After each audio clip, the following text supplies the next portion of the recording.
the year was originally, and you've been doing it for a long time. Just tell us a little bit about, how you got started in the radio business. Okay, back in 1968, I went to summer school. I got out of summer school, came home. One of my friends was at the radio station, and that impressed me, and I wanted to. I said, if he can do it, I know I can do it. So I got started on a Sunday, and I said, how I get my popularity up, I'll start a little R&B show on the Sunday right after the gospel go off, and I'll rhyme my lyrics and what have you, and that's how it all got started.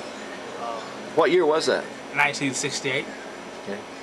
Have you ever thought about being in the radio business before that, or is it just something you stumbled into? Just at that time. I had listened to a lot of radio, but what really impressed me was my good high school friend was up there working with L. Thomas and announcing. And I just said, if he can do it, I can do it. And that's how I got started. Okay, now you worked at KLPL for a long time. Yeah. How many years did you work there? It wasn't on a continuous base. It was like, I say off and on, about 20 years. Well, we worked together for a while. Yeah, we did. Back in the 70s, about 72 up to 76, somewhere in there. Right. I went to KYEA around 1969, I think. And I worked over there for about 3 years. And I kind of enjoyed it. When I went there, I didn't know a lot, but I learned real quick. Now, they of course, were in Monroe, West Monroe area. And you worked there as what shift? What did you do? Nights, mornings? No, it was, my basic shift was from 10 until 3. Sometimes I would substitute. I would work on the night shift or just any shift that a man couldn't make it. But basically, 10 o'clock until 3. During the day? During the day, okay. Right. Then what happened?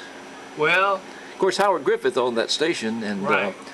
And I kind of got it. I said, well, I was traveling back and forth. And so you still lived in Lake Providence? Right. I used to drive over there every day and drive back. And after wearing out about 3 or 4 regular cars, I said, well, I may as well go home. And so I just made a quick decision. I just came back. Now, they also went automation, didn't they? Right.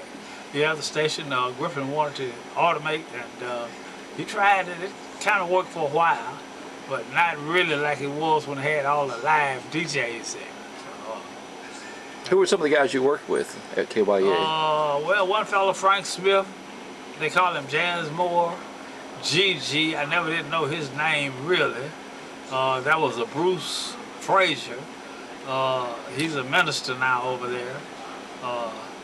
And Bob Frost. That's about all I can think. Oh, Tony J. He passed away. That's about all I can think of right now. So you were the Rhythm and Blues, huh? Rhythm and Blues, yeah.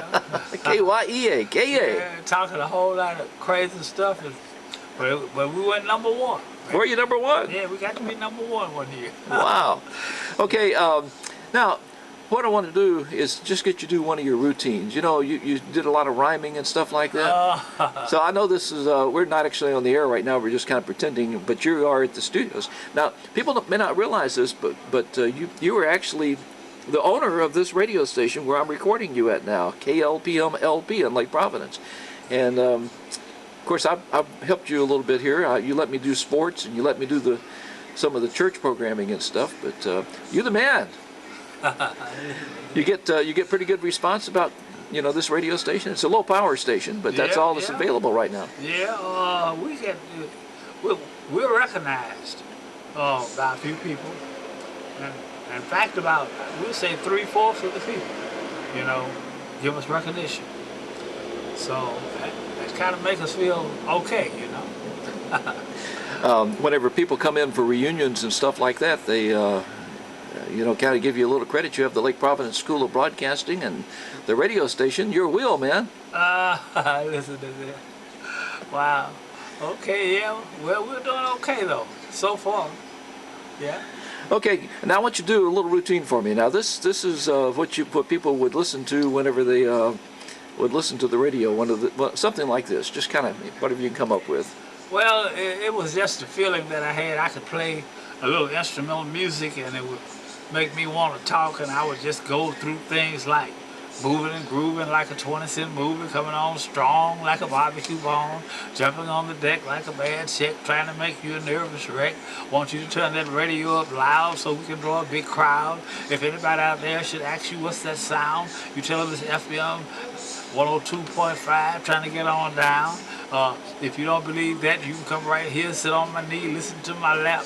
I mean, sit on my knee, listen to my rap, hug my neck, squeeze my hand, make me believe I'm the only man. I'm a hard-working man, never take a rest for you. Every time I get here, trying to do my best.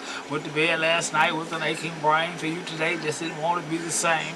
Different strokes, different folks, different moves, different grooves, and here we go.